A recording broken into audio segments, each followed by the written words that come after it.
యుద్ధకాండ హనుమద్ ఉపాసన రామాయణంలోనే ఎలా కనిపిస్తూ ఉన్నది. అందులో సీతాదేవి, రామచంద్రమూర్తి, లక్ష్మణస్వామి కూడా ఒక విధంగా హనుమద్ ఉపాసకులే అని చెప్పుకోవాలి. ఎందుకంటే వారందరూ కూడా హనుమంతుని వల్ల లాభాలు పొందినటువంటి వారు. ముఖ్యంగా సీతమ్మ హనుమంతునితో చెప్పిన మాట ఒక కార్యసిద్ధి మంత్రముగా వ్యాప్తి చెంది ఉంది. చాలామందికి తెలుసు ఆ విషయం కూడా. త్వమస్మిన్ కార్యనియోగే ప్రమాణం హరిసత్తమ హనుమాన్ యత్తమాస్తాయి దుఃఖక్షయకరో భవ. ఇది చాలా ప్రసిద్ధిగా మంత్రంలో మనం చదువుతాం. కానీ ఈ మాట అనేది సీతమ్మ సాక్షాత్ ఆంజనేయ స్వామి వారితో, ఈ పని చేయడంలో తగినవాడు నువ్వే, అందుకు హనుమ సరైన ప్రయత్నం నువ్వే చేసి నా యొక్క దుఃఖాన్ని పోగొట్టు అని సీతమ్మ అన్నది. ఇది సీతమ్మ అన్నదేని మర్చిపోతే ఎవరు పఠిస్తే వారే హనుమంతుని అడిగినట్టు కనిపిస్తుంది. అందుకే ఇది కార్యసిద్ధిగల హనుమన్ మంత్రంగా వ్యాప్తి చెందించారు. ఇలా మనకి మొత్తంగా సుందరకాండలో ప్రతి శ్లోకం ఒక మంత్రంగా కనిపిస్తున్నది. అంతేకాదు చెట్టు చివరికి హనుమ ఒక మాట చెప్తాడు సీతమ్మతో. క్షిప్ర అనే శబ్దం అనేక వాళ్ళు ఆంజనేయ స్వామి ప్రయోగిస్తారు సీతమ్మ వద్ద.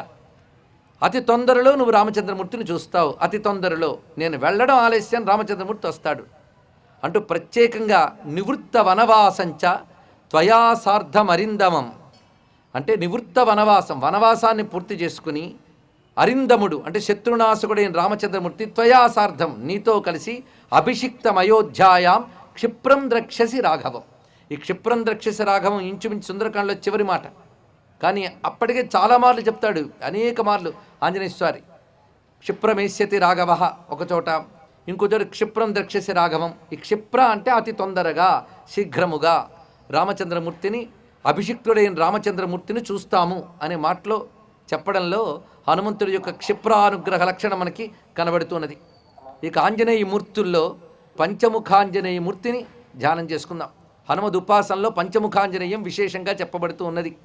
ఈ పంచముఖాంజనేయ తత్వం నిజానికి రామాయణంలో ఒక మూర్తిగా కనబడదు, కానీ తత్వంగా మాత్రం కనబడుతుంది. దాన్ని ఉపాసనలో మూర్తిగా చూపిస్తాడు సంహితా గ్రంథాలు. అంటే ఇక్కడ మనం రామాయణంలో హనుమంతుడు, మంత్రశాస్త్రంలో హనుమంతుడు అని రెండు కోణాల్లో విభజన చేసుకుని చూడాలి. ఇక్కడ రామాయణంలో హనుమంతుడు అంటే అందరికీ కనబడే ఒక పాత్ర. దేవత అందరికీ కనబడి తిరిగేటప్పుడు తన యొక్క దివ్యత్వాన్ని అంత తేలిగ్గా చూపించదు. తన దివ్యమూర్తుల్ని మాత్రం ఉపాసకుడికే దర్శనమిస్తుంది. అది సిద్ధి పొందిన ఉపాసకుడికి, నిష్కామ భక్తుడైన వాడికే దేవతామూర్తి దర్శనమవుతుంది. మరి రాముడు, సీతమ్మ, హనుమంతుడు కూడా రామాయణ కాలంలో దేవతామూర్తులుగా సంచరించారా అంటే మానవమూర్తులుగానే సంచరించారు వారు. మరి దేవతామూర్తులను ఎక్కడ దాచిపెట్టి వచ్చారా? లేదు, వాళ్ళల్లోనే అంతర్లీనంగా ఉన్నాయి దేవత.